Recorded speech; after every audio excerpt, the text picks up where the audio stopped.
Su voz alienta nuestro corazón y una palabra del cielo ha llegado a esta hora. Ponte cómodo y toma nota.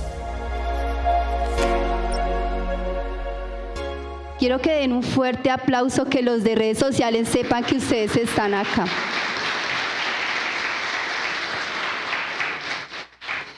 Bueno, vamos a poner esta palabra en las manos de nuestro Señor y vamos a darle gracias porque sé que esta palabra va a ser de bendición, sé que esta palabra va a transformar y va a traer respuesta. Amén. Entonces vamos a cerrar nuestros ojos y vamos a clamar al Dios Todopoderoso. Señor, gracias Espíritu Santo por tu hermosa y maravillosa palabra, Dios. Gracias porque yo sé que tu palabra me restaurará. Yo sé que tu palabra traerá respuesta, Señor. Yo sé que tu palabra, Señor, me acercará más a ti. Yo sé que tu palabra, Señor, no llegará vacía en mi corazón. Hoy yo declaro que soy tierra fértil. Hoy yo declaro que la palabra que viene hoy, Señor, será una semilla que dará fruto y fruto en abundancia, Dios. Hoy yo declaro que tu presencia, tu favor y tu gracia, Señor, está sobre este lugar y que tú guardas los corazones y las mentes y limpias para que ellos vean tu gloria, Dios. Gracias te damos, Señor, en el nombre de Jesús. Amén y amén. Bueno, hermanos, en esta mañana la palabra que he titulado o que Dios me ha mostrado que muestre a ustedes se llama Morando bajo la sombra del Omnipotente. Amén. Morando bajo la sombra del Omnipotente. Y el objetivo de esta mañana que quiero es que ustedes recuerden cómo llegaron a esa sombra del Omnipotente, cómo llegaron a estar en la presencia, y si de pronto ustedes se han alejado, que vuelvan a esa sombra del Omnipotente. ¿Cómo llegamos nosotros? ¿Cómo llegué yo? Yo llegué vuelta a nada. Como muchos de nosotros llegamos a Dios, y si usted está en este lugar es porque ha llegado a Dios a tiempo, amén. Y cuando yo llegué a los caminos de Dios, yo llegué destruida, yo llegué adolorida, yo llegué con rabia en mi corazón. No sé usted cómo llegó, no sé si de pronto llegó destruido también, si de pronto su hogar estaba destruido, si de pronto habían en sus corazones grandes cosas que solo Dios las podía sanar. Y cuando nosotros llegamos a la presencia del Omnipotente, llegamos nosotros pecadores. Entonces vamos a ir a Isaías, que nos muestra cómo nosotros llegamos a esa presencia. Dice Isaías 55:6: Buscad a Jehová mientras se pueda ser hallado. Llamadle en tanto que está cercano. Él está allí cercano. Él siempre te ha estado buscando. Y por eso hoy te trajo Él aquí a este lugar. Porque Él siempre ha estado allí, esperando por ti. Amén. Dice el 7: Deje el impío su camino y el hombre inicuo sus pensamientos, y vuélvase a Jehová, el cual tendrá de él misericordia, y al Dios nuestro, el cual será amplio en perdonar. ¿Qué es una persona amplia? Que, mejor dicho, eso gasta de todo. Así dígale al que está al lado, así como usted ahorita que me va a gastar un tintico con pan. Amén. Dios es amplio, dice la palabra. Él es amplio en perdonarnos. Amén. Dice: porque mis pensamientos no son vuestros pensamientos, ni vuestros caminos mis caminos, dijo Jehová. Cuando nosotros llegamos a la presencia, nosotros llegamos con ideas diferentes, pero Dios transforma nuestras ideas y nuestros caminos en caminos altos. Porque si tú decías, no, yo voy a estudiar, Dios tiene algo aún más grande para ti. Y Dios quiere que en esta mañana tú le des la oportunidad de ver qué es lo que Él tiene para ti, cosas inmensas. Porque dice, el 9: como son más altos los cielos que la tierra, así son mis caminos, más altos que los vuestros, y mis pensamientos más que vuestros pensamientos. Amén.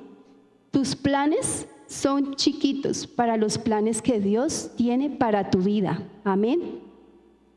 Bueno, y cuando nosotros llegamos allí a ese lugar, llegamos pecadores, pero cuando tú te acercas a ese lugar, Dios empieza a limpiar. Dios empieza a levantar hombres y mujeres diferentes, con planes y visiones diferentes. Amén. Bueno, el que habita en un lugar, ¿cierto? Cuando uno se va a una ciudad, o quienes nos acompañan de nuestros hermanos de Venezuela por acá, ¿hay alguien de Venezuela? Amén, gloria a Dios, hermana. Cuando ellos llegaron acá, ¿cierto? Ellos tuvieron que cambiar muchas cosas, ¿cierto, hermana? Su cultura, sus costumbres. Así es cuando nosotros llegamos a la sombra del Omnipotente. Cuando nosotros llegamos con muchas cosas, pero Él, su cultura, empezamos a aprender de su cultura, empezamos a aprender de sus hábitos, empezamos a aprender cosas hermosas de Él y Él entra en nosotros y hace de nosotros su habitación. Pero ¿qué pasa? Él empieza a sacar lo que no es de Él, así como nosotros cuando hacemos un aseo general en la casa, ¿cierto? Empezamos a decir, bueno, este pantalón yo creo que ya toca botarlo a la basura. Y no falta la esposa o el esposo que diga, no, ¿cómo me va a botar mi pantalón si es que este pantalón me lo regaló mi mamá en el 1950? ¿Cierto? Ay, ¿cómo va a botar esa mesa si esa mesa nos sirve para guardar los zapaticos de los niños? Pero Dios quiere hacer cosas nuevas. Cuando Dios empieza a limpiar tu casa y que tú te dejas limpiar, Dios empieza a decir, ah, bueno, como tú eras mentiroso, yo quiero quitar esa mentira de ti. Yo quiero hacerte un nuevo hombre. Y vamos a ir a Efesios 4:24.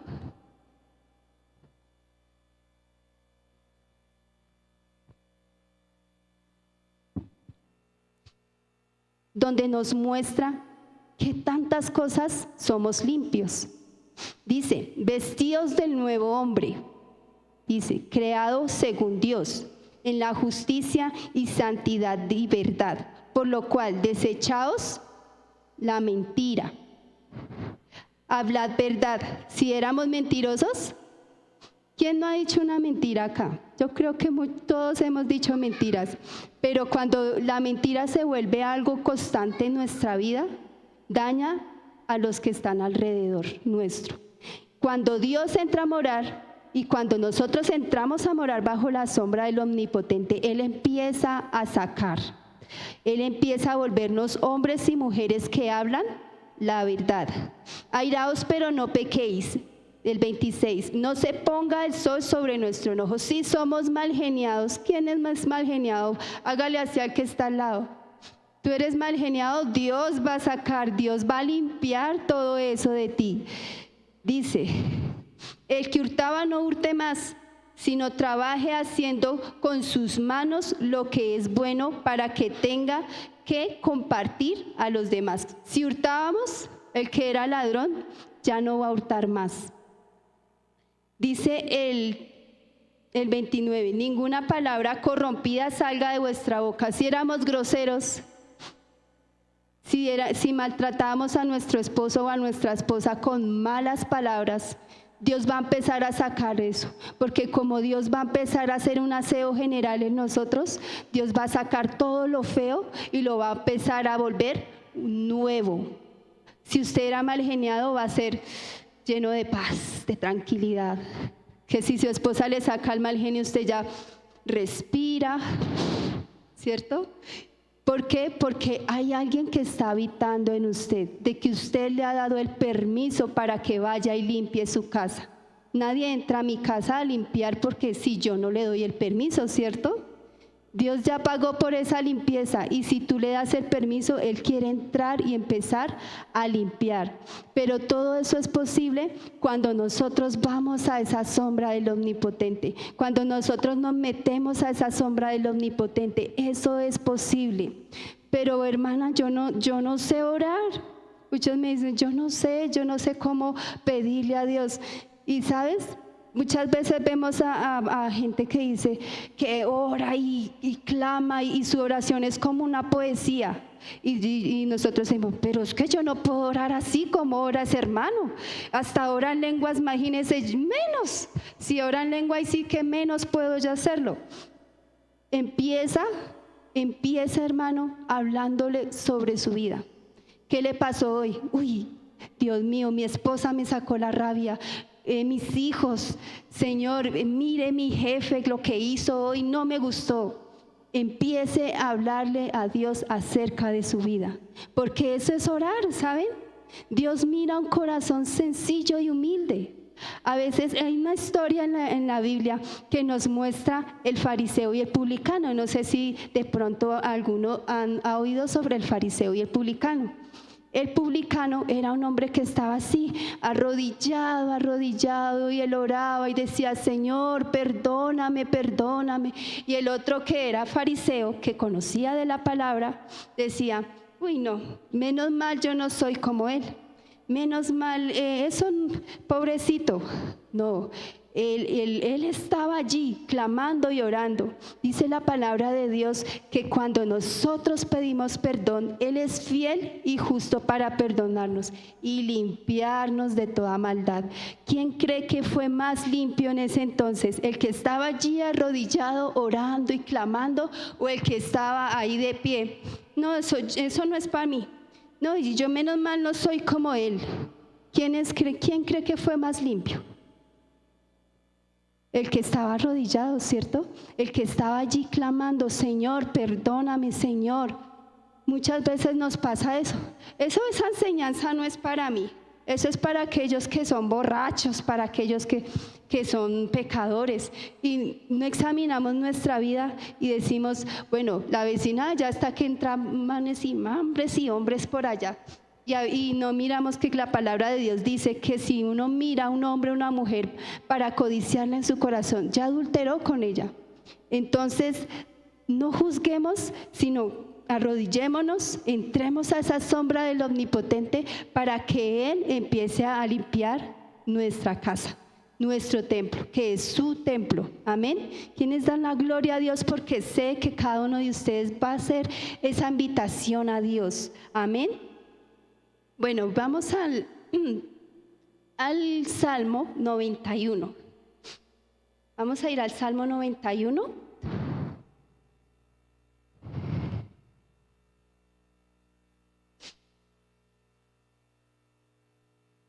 Y vamos a hablar acerca de este salmo. Muchas veces este salmo lo ve uno abierto en la Biblia, pero no sabe qué es. ¿Para qué sirve? O muchas veces uno lo ve impreso en los negocios, pero no saben para qué es, bueno, qué significa. Entonces vamos a empezar a estudiar este salmo y yo creo que va a hablar a sus vidas de una forma sobrenatural. Amén.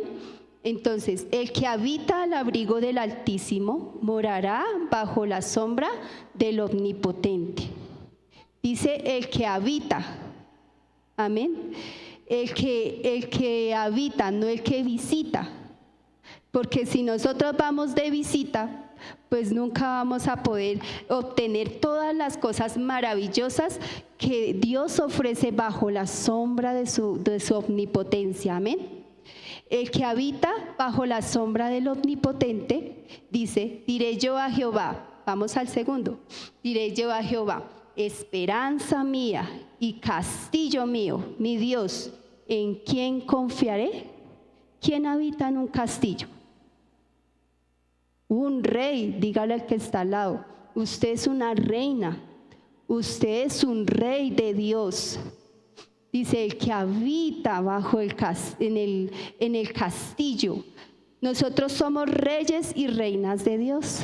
Cuando el pueblo de Israel empezó a elegir un gobernante, el primer gobernante, ¿qué miraban en él? Miraban que fuera fuerte, miraran que fueran de buen aspecto, ¿cierto? Porque ellos no podían poner a un rey que fuera miedoso, que no fuera guerrero, ¿cierto? Ellos tenían que poner a un rey que verdaderamente luchara por su pueblo, y ellos escogieron al rey Saúl. Cuando Dios empezó a escoger a el rey, porque el pueblo escogió a Saúl, pero Dios quería escoger a un rey y escogió a David.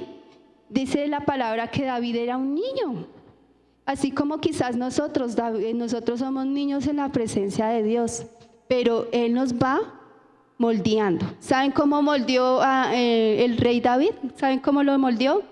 Fue y lo enfrentó con leones y fue y lo enfrentó con osos.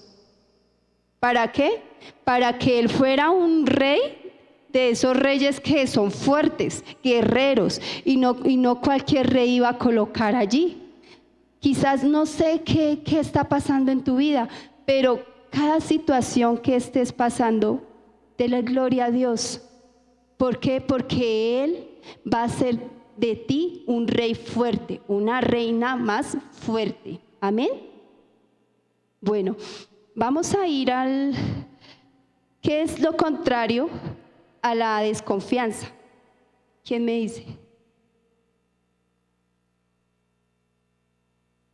¿Qué es lo contrario a la desconfianza? No creer, ¿cierto?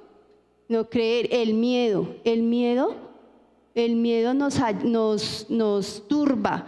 Dice hay un estudio que dice que cuando hay terremoto o hay algo que está pasando, hay más muertos porque hay gente que se turba y les da miedo y empiezan a correr por todo lado y no saben qué hacer.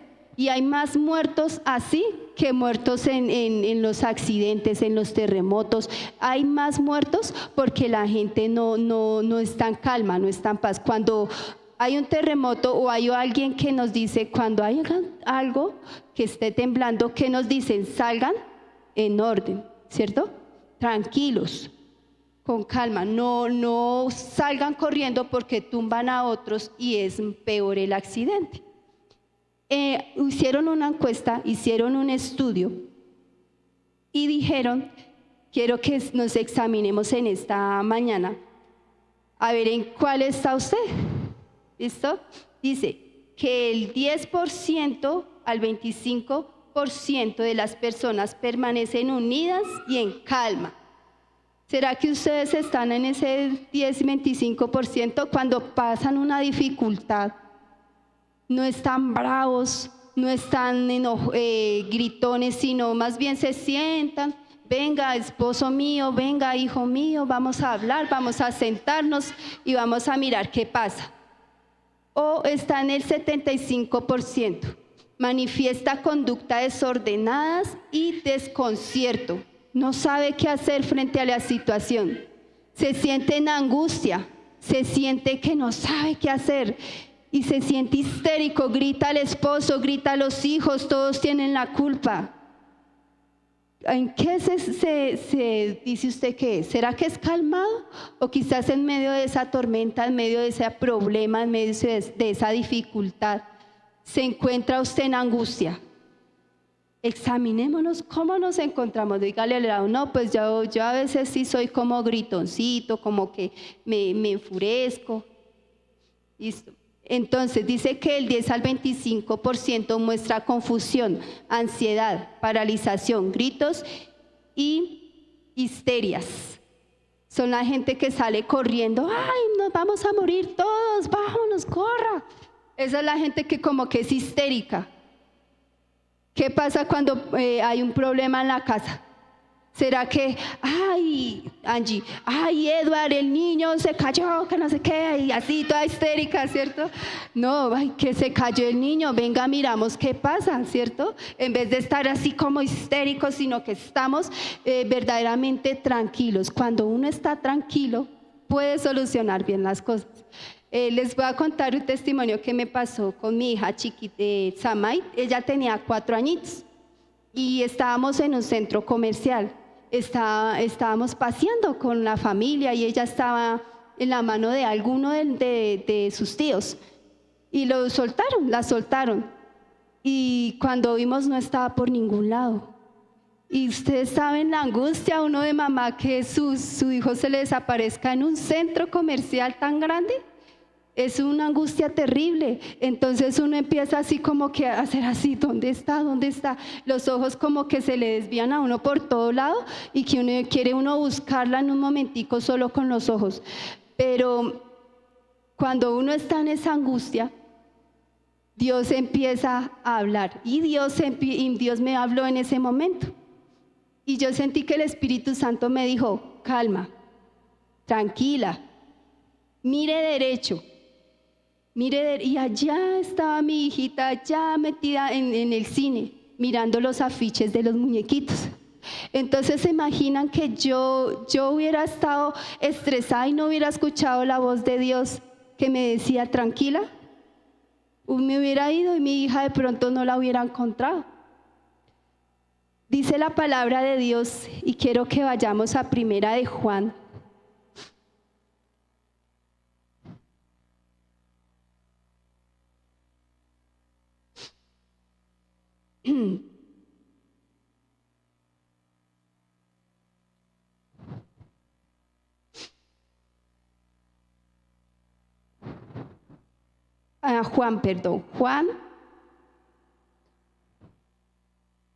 Juan 14:27. Dice la palabra de Dios, la paz que os dejo, mi paz os doy. Yo no la doy como la da el mundo.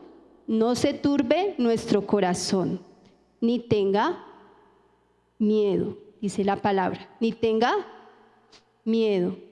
Dice que Él nos da una paz como la que no nos da el mundo. A veces nosotros ponemos nuestra confianza, ahorita el presidente que queda ahora sí nos va a dar casa a todos. El presidente que queda ahora sí va a poner, a veces ponemos la paz en algo que nos da el mundo, pero la paz que da Dios es la paz que da en medio de la tormenta, es la paz que da en medio de la angustia, es la paz que da en medio de la enfermedad. Él pone esa paz. ¿Cuántos quieren sentir esa paz en esta mañana? Amén, ¿cierto? Nosotros queremos sentir esa paz de Dios. Dice que la paz de Dios es diferente a la que da el mundo. Amén. Y cuando el diablo puso miedo, porque eso fue lo que puso el diablo, cuando empezó Adán y Eva. ¿Qué pasó con Adán y Eva cuando pecaron? Ellos decían, Señor, le dijeron a Dios, Señor, tuvimos miedo y por eso nos escondimos. Por eso el miedo es el peor enemigo de nosotros. El miedo nos paraliza, el miedo no nos deja pensar claro. El miedo nos hace ver las cosas mal. Pero la confianza y la paz que ofrece Dios en medio de la tormenta nos hace ver las cosas mejor y nos hace pensar mejor y nos hace tener confianza y paz. Amén. Por eso es importante ir a la sombra del Omnipotente. Allí encontraremos esa paz que Él nos ofrece. Amén. Y vamos a seguir leyendo en Salmo 91.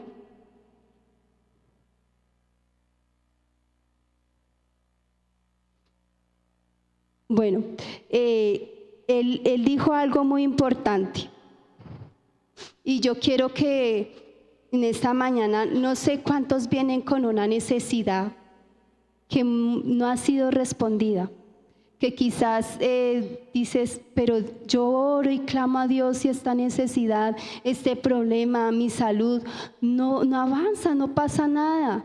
Y yo quiero que vean una historia, la historia del ciego de nacimiento. Había un ciego de nacimiento y cuando Jesús fue a hacerle el milagro, abrir sus ojos, los discípulos le preguntaron, pero ¿será que es ciego por pecado de él o por pecado de sus padres? Entonces él le dijo, no, él es ciego para que mi gloria se manifieste en él. Muchas veces vemos esa necesidad tan lejana, pero Dios no llega tarde, Dios llega a tiempo y cuando llega es porque Él quiere manifestar su gloria de una forma sobrenatural. Otra historia fue en Lázaro, cuando Lázaro estaba muerto, y él ya estaba muerto, ya no había nada que hacer.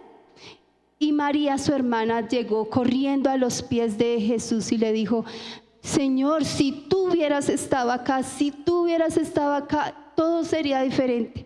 Y a veces le decimos al Señor: Señor, si tú me hubieras oído, si tú hubieras estado allí, si tú hubieras... Y resulta que Jesús le respondió a ella: es que la muerte de él, la muerte de Lázaro, es para que yo me glorifique, es para que muchos crean, es para que cuando te vean el milagro a ti, tus familias, tus vecinos, los hermanos de la iglesia, los compañeros de trabajo, vean que Dios existe y vean que hay un Dios que hace sobrenaturalmente las cosas. Amén. Y así va a pasar en tu vida. ¿Cuántos tienen una necesidad acá? Alcen sus manos y diga: yo quiero que mi esposo cambie, yo quiero mi casa, yo quiero mi hijo, yo quiero que mi hijo vuelva a casa. ¿Quiénes tienen esa necesidad en su corazón? Alcen la manito. Pues Dios les dice en esta mañana: tranquilos, tranquilos, porque yo me voy a manifestar grandemente. Y esa necesidad que tú ves lejana, yo la voy a utilizar para glorificarme, para que tú veas lo que yo puedo hacer. Amén. Y vamos ahora sí a seguir leyendo Salmos 91. Con sus plumas te cubrirá y debajo de sus alas estarás seguro. Escudo y adarga es su verdad. ¿Y cuál es la verdad? ¿Cuál es ese escudo que Él nos dice acá? Es la palabra, es su palabra. Dice que su palabra es verdad. Cuando nosotros creemos en su palabra, cuando nosotros decimos: Señor, yo creo que por tus llagas voy a ser curada. Cuando nosotros decimos: Señor, mi nevera está vacía, pero tu palabra dice que no he visto justo desamparado ni su pueblo que mendigue pan. Cuando nosotros nos apropiamos de esa palabra, cuando nosotros decimos: no, yo sé que en mi casa y yo serviremos a Jehová. ¿Por qué? Porque yo vi mi familia afuera, pero a un día la voy a ver aquí sirviendo en la iglesia. Amén. Cuando estamos angustiados, Él está allí. Él está allí sufriendo también contigo. Pero sabe que como el diablo no puede atacarlo a Él, porque Él ya venció, Él ataca a sus hijos. Y Él le gusta atacar a sus hijos para verlos sufrir y para que Él sufra. Pero recuerda que cuando tú habitas bajo la sombra del Omnipotente, Él empieza a limpiarte, empieza a restaurarte, empieza a hacer de ti alguien mejor. Cuando Moisés iba y Él lo escogió, Él era un hombre lastimosamente que no creía en Él mismo, que era tartamudo. Él dice la palabra que Él era como tartamudo. Y Dios lo escogió, lo fue limpiando y fue el líder de un pueblo grandísimo.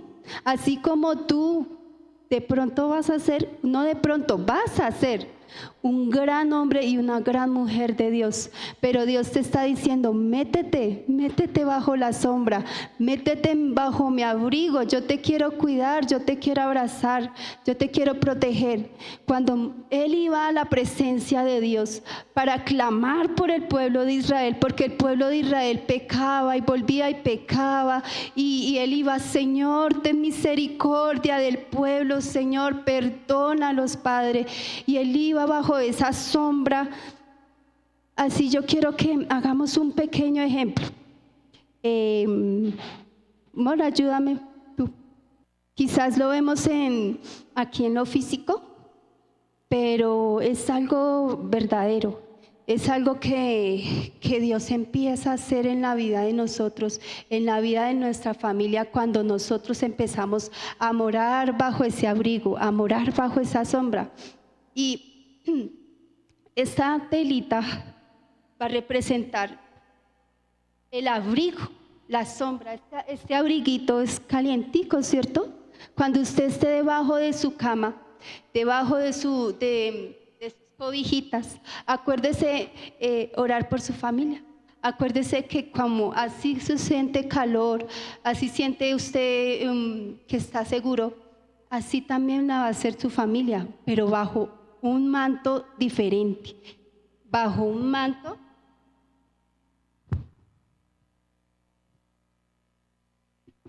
bajo el manto del Señor. Cuando mi esposo se arrodilla y ora y clama por su familia, y ora y clama por su esposa, y ora y clama por sus hijos, ¿qué va a pasar? Yo también voy a estar bajo ese manto. Y acá hay más espacio para mis hijas. Y si yo sigo orando por mi familia, ¿qué va a pasar? Mi familia también va a estar allí en ese manto. Así quizás nosotros no lo veamos, ellos van a estar allí. Amén.